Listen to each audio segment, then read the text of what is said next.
It's easy to think greatness is only something you see on TV. Unless, of course, greatness is watching TV.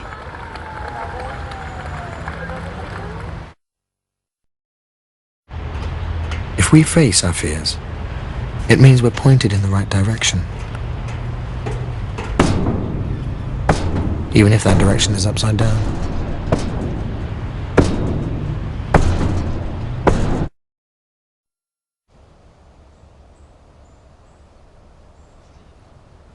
Greatness is a scary thing. Until it isn't. Is it speed or endurance? Does it happen in 2 hours or 4 or 6? Is it finishing strong or barely finishing? Yes.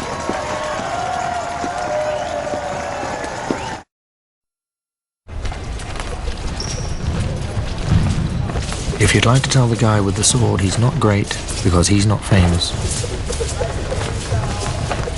be my guest.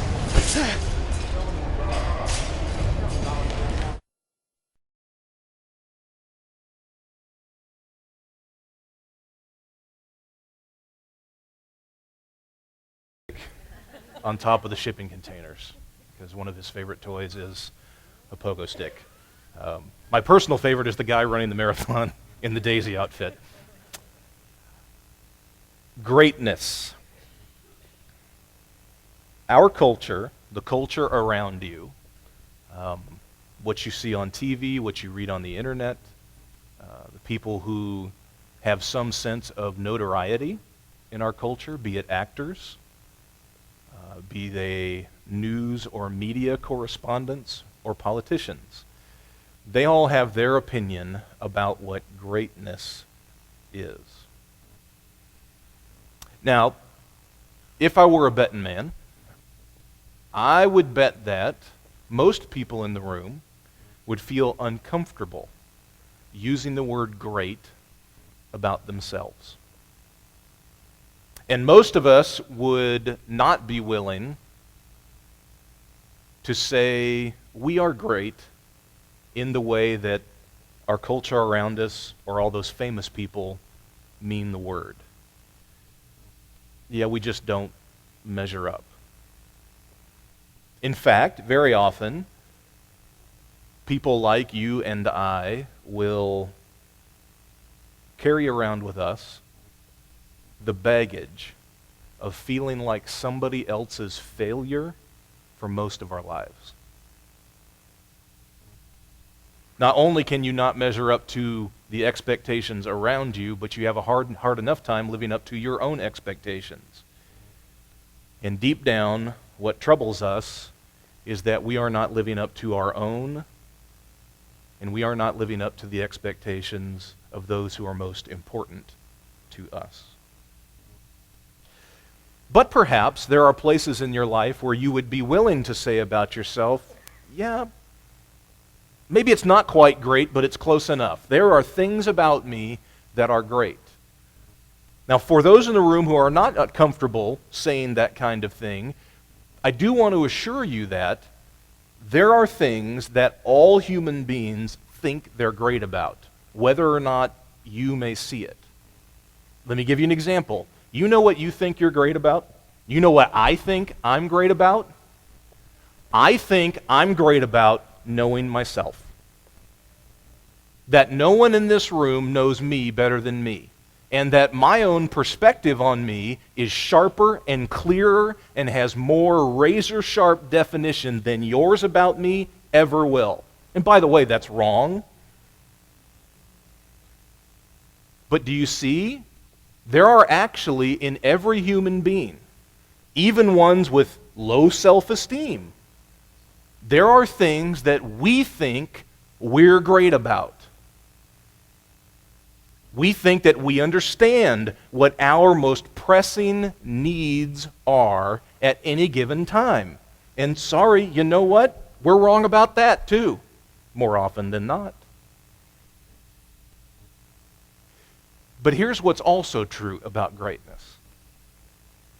And it's frankly what that Nike commercial campaign is all about. Inside every person, no matter who you are, no matter how beaten down, no matter how marginalized, no matter how unimportant you feel, inside every human being, there is a yearning to be great. And you can't quash it, you can't squelch it, you can't shut it up. And all it takes is a good commercial, or a good movie, or a good book, or a good story, and you feel that flame ignite anew inside. There is part of us that yearns to be great. Which means, if you take everything I've said so far, you know what? We are exceedingly conflicted people about the subject of greatness. We don't feel great. We do feel great about some things. We don't admit to feeling great, but honestly, we are kind of great. Our culture doesn't think we're great. Other important people in our life don't think we're great. The people who we think are great usually aren't very great. The people we don't think are great probably are great, and on it goes. We're conflicted. This series is an answer to that confusion about greatness. It is our first series of what we call the Jesus season, where we focus exclusively on Jesus himself, as he taught and as he is presented in the historical records of the New Testament. The series title is taken from something that Jesus says in Matthew 23, verses 11 and 12. Jesus says, "The greatest among you will be your servant. And those who seek to exalt themselves will be humbled, but those who are willing to be humble will be exalted." This, by the way, the subject of greatness, is a favorite subject of Jesus. You could go through all four of your Gospels in the New Testament, Matthew, Mark, Luke, and John, and you would find only a few subjects that he speaks about more than what we will over the next 3 weeks together. This is the passage that we're going to look at today. This comes to us a little earlier in the Gospel of Matthew. And the first thing we're going to do is just going to kind of walk through the passage so that you see it and you read it and you start to get familiar with it yourself. Then we'll start to work at understanding what this passage has to say about greatness and Jesus' remarkable redefinition of that subject. And by the way, this will be one of those times where you're going to find out the Bible's pretty funny. If you read it right and you pay attention, the Bible can be an exceedingly funny book. We pick up in verse 17 of Matthew chapter 20. This is very close to the end of Jesus' life, where he shows up to Jerusalem, the capital city of the Jewish province in the Roman Empire of Judea, where he will lose his life and then be raised from the dead. And on his way to Jerusalem, he says to his followers, and this is the third time that he has done so, hey, you guys need to be ready for what's about to happen. Because what's about to happen is surprising to you. You think, rightly so, I am this person called the Messiah, the Anointed One, or the phrase he uses in the quote is the Son of Man. All of which means I am this awaited person of extraordinary greatness. But you thought I was going to come and make myself a king and overthrow the Roman Empire, or at least their rule of you, and set up our own little nation state there in the Middle East. And he says, I got news for you. That is not the kind of king I came to be. Instead, he says, you need to prepare yourself that what's going to happen when I go to Jerusalem is that I'm going to suffer and I'm going to die at the hands of your religious leaders and also the Gentile rulers. And then I will be raised from the dead again. This is a sobering paragraph, no? Right? Okay, this is the very next sentence.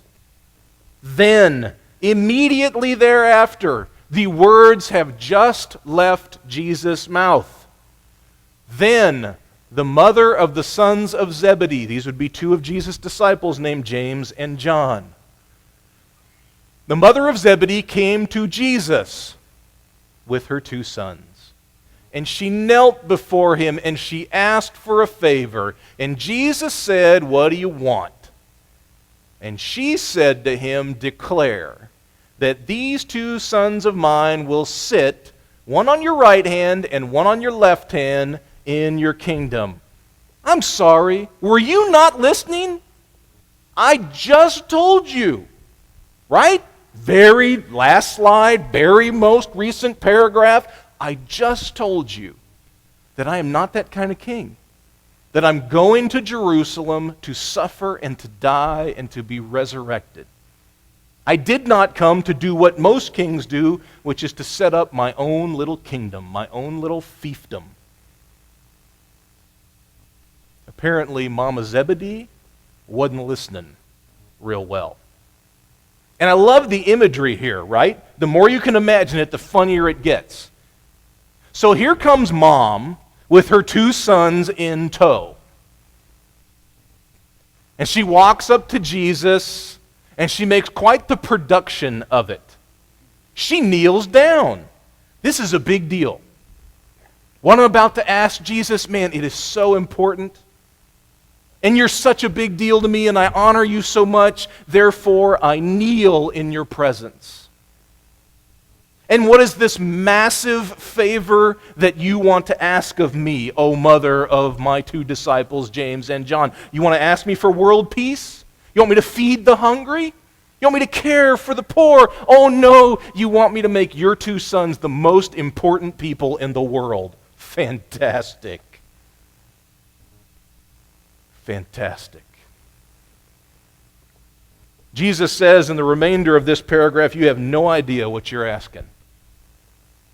He says, you cannot drink the cup that I'm about to drink.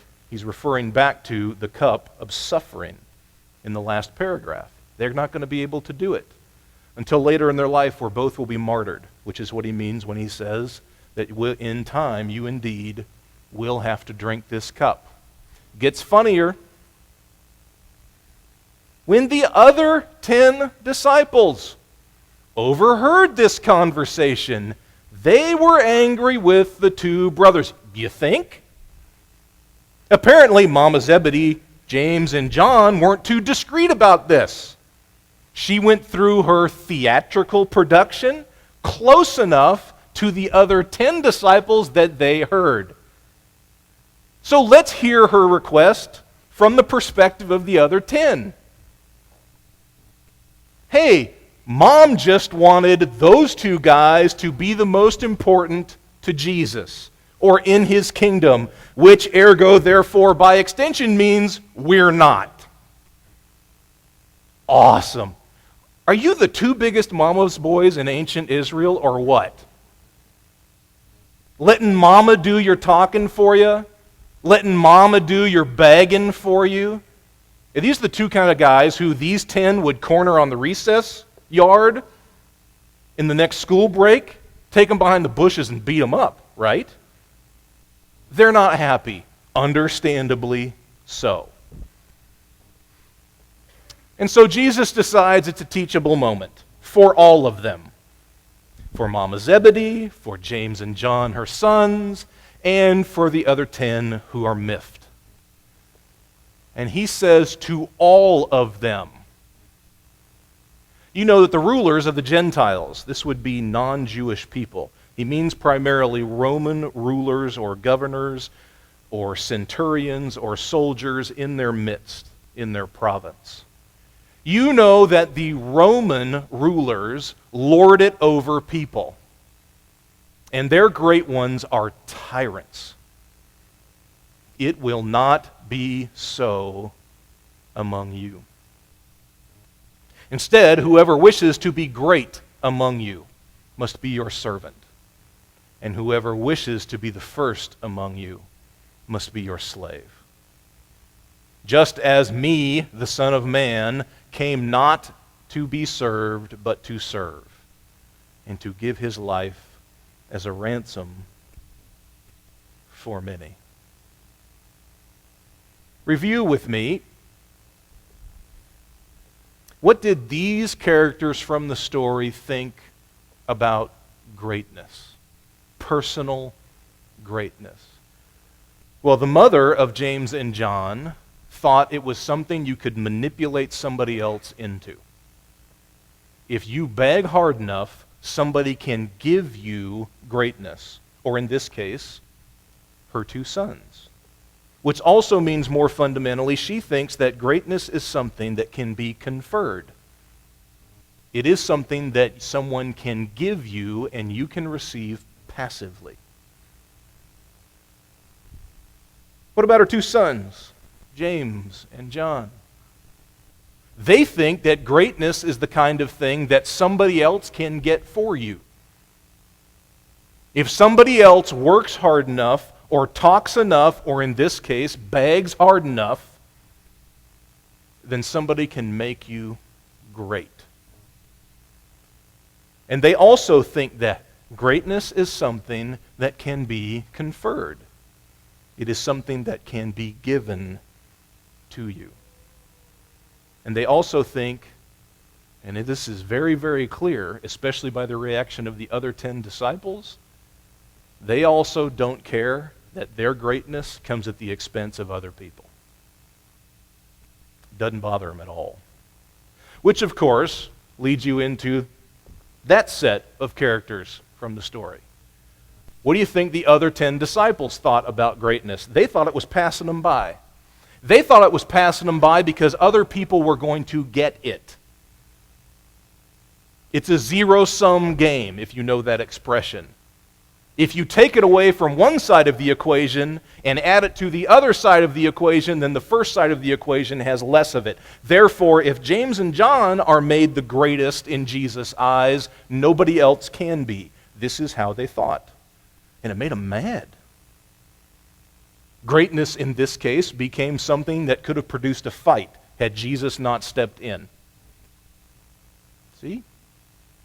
This is how those characters in the story looked at greatness. I dare say if you review in your head the last 3 minutes of my characterization of those 3 characters in the story, however, you would find that many of us think of greatness in the same way. That it can be given. That if we just had an advocate who would work hard enough on our behalf, then we would finally be great. Or that if somebody else is great, therefore we cannot be, and it comes at our expense. These are things that many human beings think. It's not isolated to those people who lived 2,000 years ago. You probably heard it, or you picked up on it, when we worked through that passage in Matthew chapter 20. This is a passage that is built on one thing. When Jesus finally enters into this brewing conflict between his 12 innermost disciples, he lays out a contrast. How the world in his day understood greatness and how he does. Did you hear it? This is the way he said it. Don't be great like the rulers you see around you are great. Don't do it. I have another revolutionary, radical, unheard of, unthinkable alternative. He's reprimanding basically everyone in the story, Mother Zebedee, James, John, the 10 disciples. He's reprimanding them for thinking about greatness wrongly, for thinking about it the way everybody else does. He says, no, this is not the way that I think about greatness at all. Being great doesn't mean acting like a ruler. It doesn't mean acting like, in his words, a tyrant. How's that kind of person behave? That kind of person thinks that being great means other people kowtow. Other people defer to you.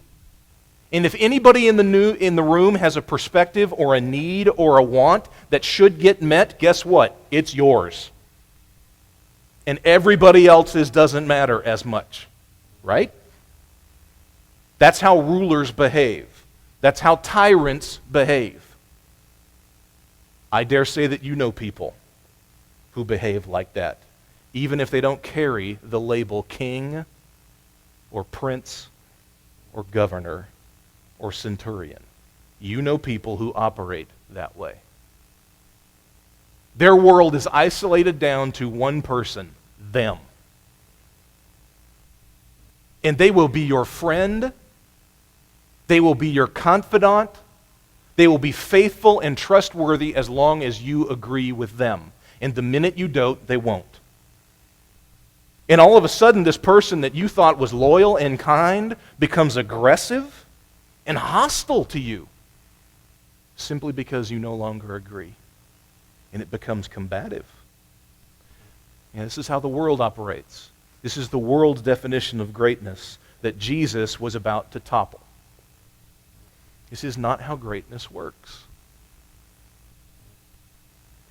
He says instead, don't be great like the Gentile rulers or the Roman rulers or authorities that you see around you. That's not how it works. The way that it really works is you need to be a servant. And then he goes on to say, hey, if you don't know what I mean, here, I'll give you another word. You need to live like a slave. Okay, I don't have the personal gall, and I have lots of personal gall. I think you probably know that. I don't have the personal gall to put a picture of a slave up on the screen. That is just too distasteful for even me. I do have a line, apparently.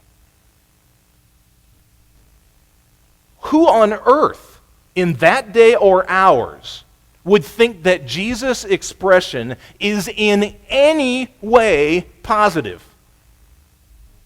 Hey, you, my little band of followers, or speaking to us today, hey, you 80 or 90 followers of Jesus gathered this morning, guess what? I don't want you to try to be great the way that the world is. Instead, I have a new definition for you.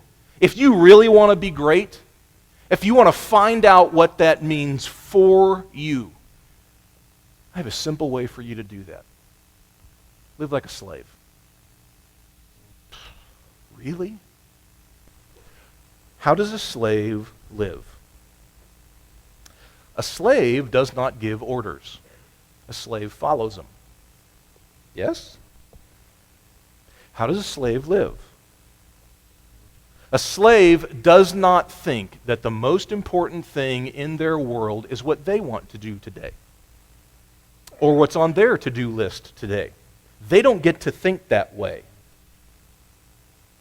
Because in many cultures where there are such things as slaves, there would be great punishment for a slave living that way. No, slaves don't get to do that. What's first on a slave's priority list? Whatever their boss says. Whatever their master says. You think, I do not understand why Jesus would use such a sharp, bitter, distasteful image. I don't get it. You know why he did? To get your attention. Both then and now. And Jesus, by the way, does this a lot. He will say things that are outside our bounds of couth and decorum. And he does it to grab our attention. Does he have it? He does for me. He says the truly great are those who live like a slave. As if they are following somebody else's to-do list. As if somebody else's orders are what matter most. As if they don't set their own agenda for their own days and weeks and lives. This is what it means to be great in the eyes of the great Jesus. Does that make you think? How does that challenge you? How does that affirm or encourage you? Let me suggest 3 ways. Number 1, anyone can be great. You take some of the things that happened in this passage, you certainly take the metaphor of a slave, and this all of a sudden can seem to be a very hard or difficult passage. No. At least half, maybe more, of what Jesus is driving at here is that greatness is available or open for anyone. See, here's the thing about that contrast Jesus gave. How many rulers are there? How many authorities are there in your world or mine or theirs? How many are there? Not many.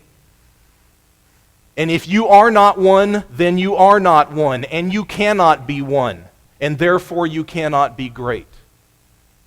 Greatness in the eyes of the world is an either-or equation. It is an either-or statement. You either are it or you're not. And Jesus says that is not true.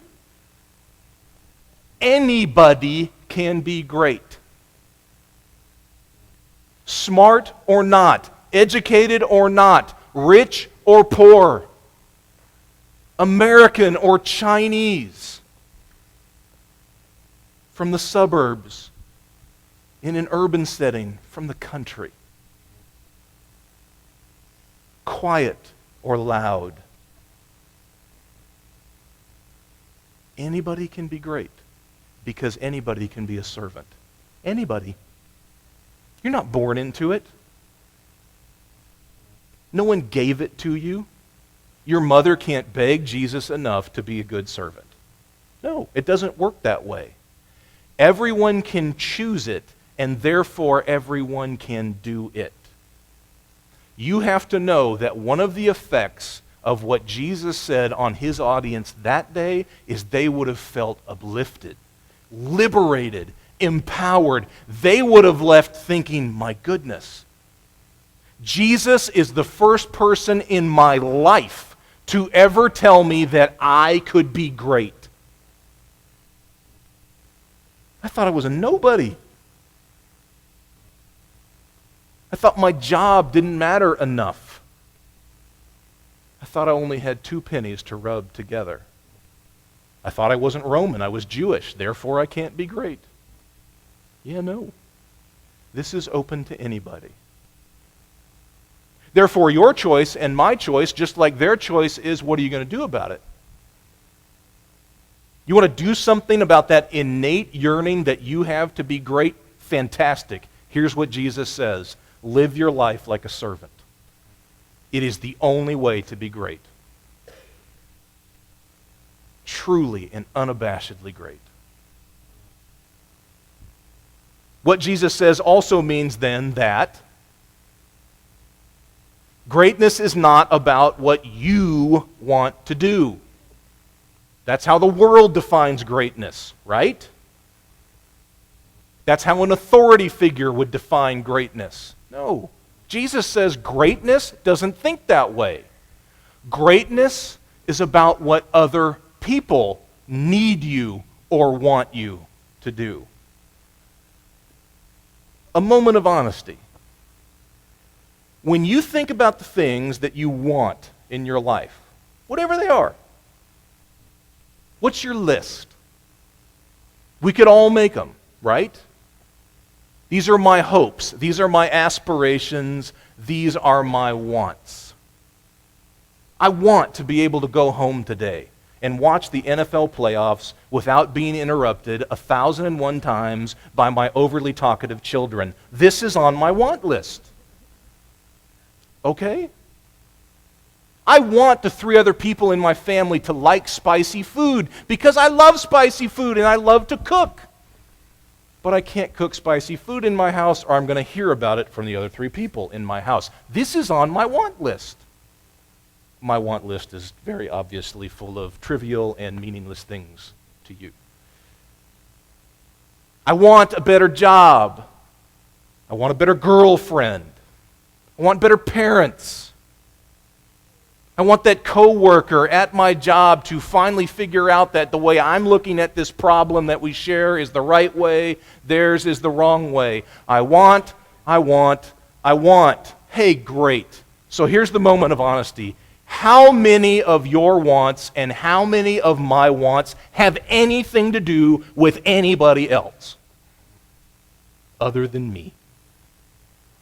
Seems like I'm defining greatness in a way that the world around me does, not the way Jesus would. Jesus says the truly great are those who live like a servant. And what we know about servants is they don't live according to their own list of wants and needs. They live according to the wants and needs of other people. That means they wake up and they think, here's what's on my want list today. I know so-and-so could use a phone call of encouragement. Therefore, moving to the top of my priority list is doing that today. I know that my boss at work, who isn't a particularly nice person, is really kind of under it and stressed out. You know what that person needs? My boss, the one I can't stand, that person could use a nice little note of encouragement. So therefore, they need it, they want it, it moves to the top of my priority list. And it is that kind of living, according to Jesus, that makes you great. Nothing else. Maybe you with me would be willing to say that. It is frightening and sobering to examine what's on your want list and to find out that so many of the reasons that I'm living in so many of the things that I hope for, so many of the things that I hope that are next, have nothing to do with anybody else but me. And in Jesus' eyes, that is so very wrong. And so very unfulfilling. And you'll never be great, and I'll never be great that way. Jesus ends that powerful story about greatness by saying about himself, the Son of Man came not to be served, but to serve, and to give his life as a ransom for many. That's Matthew 20:28.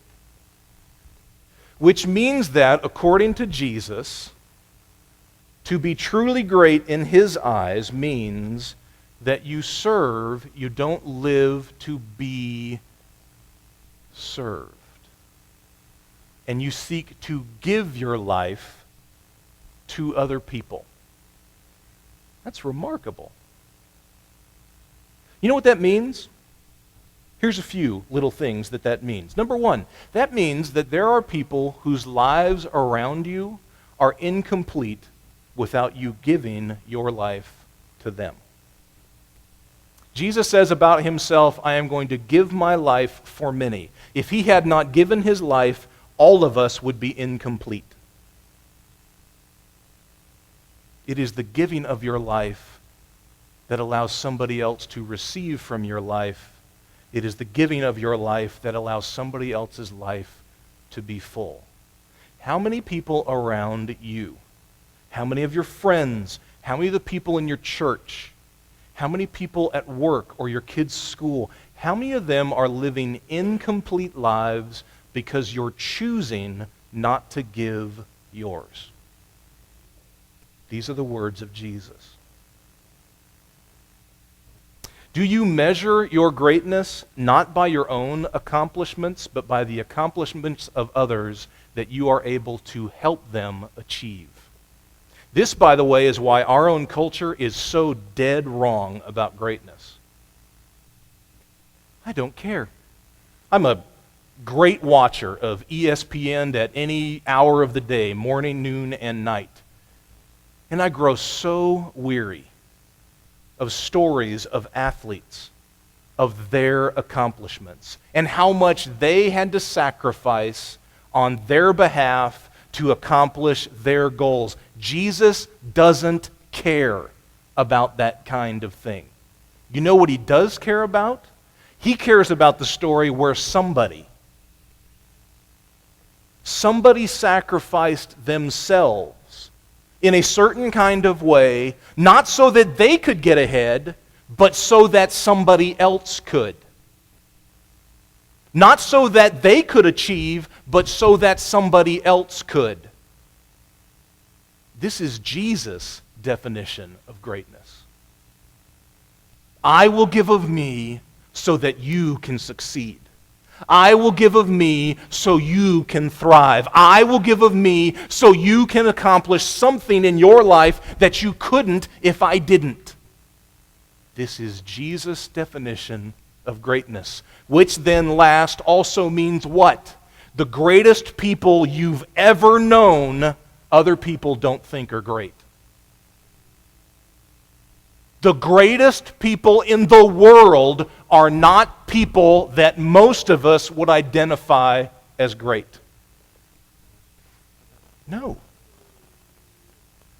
If greatness really is about being a servant, if greatness really is about giving your life to somebody else who is incomplete, if greatness really is me giving to you so you can thrive and achieve, then guess what?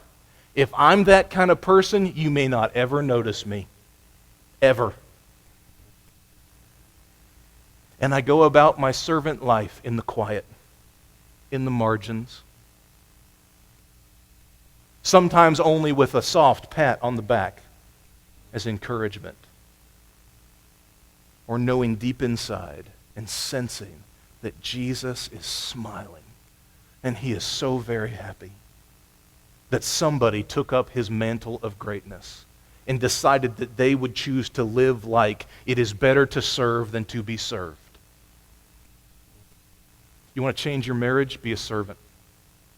You want to change your kids? Be a servant. You want to change your parents? Be a servant. You want to change your workplace? Be a servant. You want to change your church? Be a servant. There is no other answer in the eyes of Jesus. One of the greatest definitions and presentations about greatness that I have ever come across is well-timed to use today, because it's by the person that we celebrate tomorrow, Martin Luther King Jr. I want you to watch part of a sermon that he gave about the subject of personal greatness, and then we'll pray.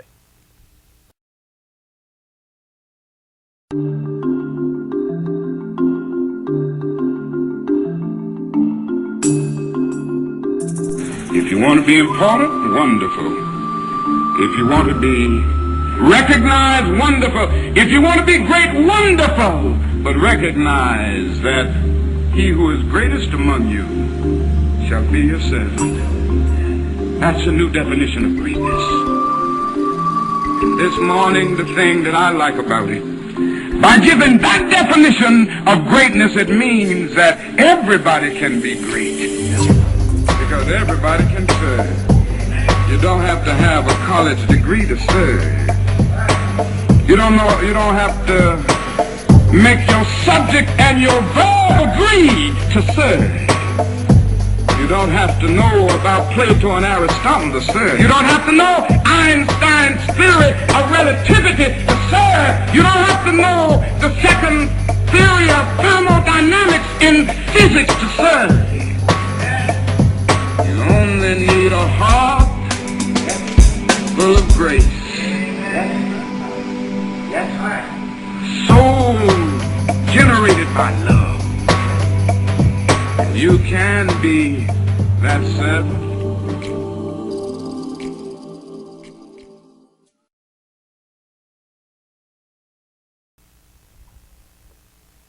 Let me give you a moment in the quiet. Just some space for you and God to interact about what you've heard this morning. Jesus' great redefinition of the theme of greatness.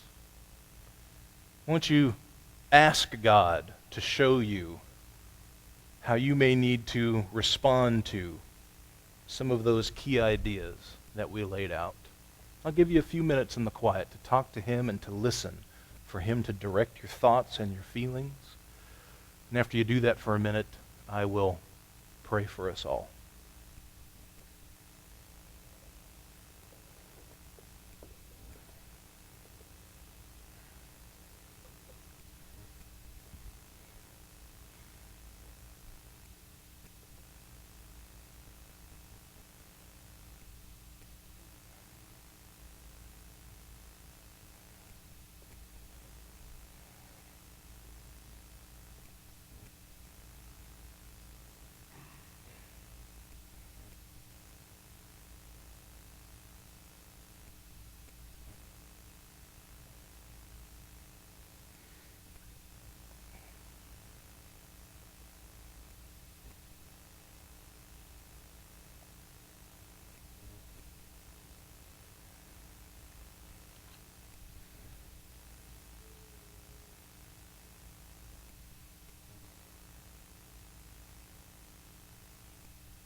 Our Father in heaven,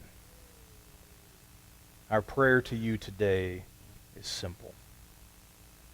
It is, in fact, nothing more than the words of Jesus himself.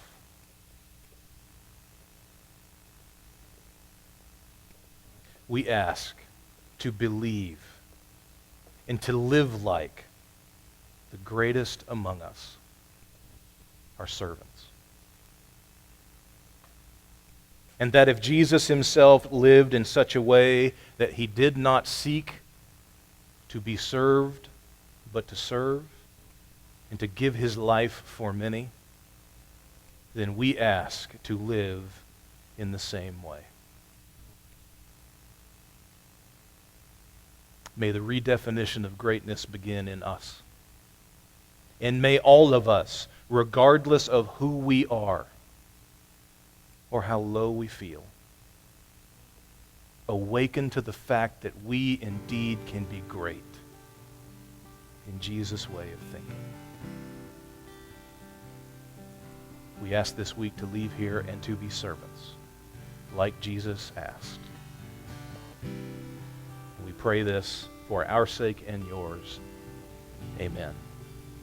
What you will find on your chairs today is an assignment, or exercises, if you will, on this white two-sided sheet.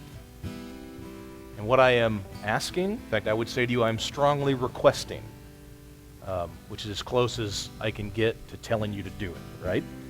I am strongly requesting that if you call our church home, or if you'd just like to do it, that sometime throughout the week between this Sunday and next Sunday, you do the 3 short exercises on the 2 sides of this sheet. If you do them quickly, it's going to take you no more than 30 minutes total. And I think that no matter who you are, you at least have 30 minutes sometime in the next 7 days to invest in the most important relationship in your life, which is your relationship with God. You need to record your responses to this in writing. You don't have to do it on the sheet. You can do it in a notebook or on your computer. And you need to keep your answers where you can find them. Because at the end of this series, I'm actually going to ask you to give me some of your answers. Not all of them, but some of them. Because we as your church family would like to actually help you maybe do the things that you discover as you work through these exercises a little more in your life. So, do that for me, and throughout the rest of this series, you're going to get more like this. And I pray that as we do this together, there will be a great awakening of being great as servants, as Jesus said, here among us. It is now time for the morning offering, which means I need those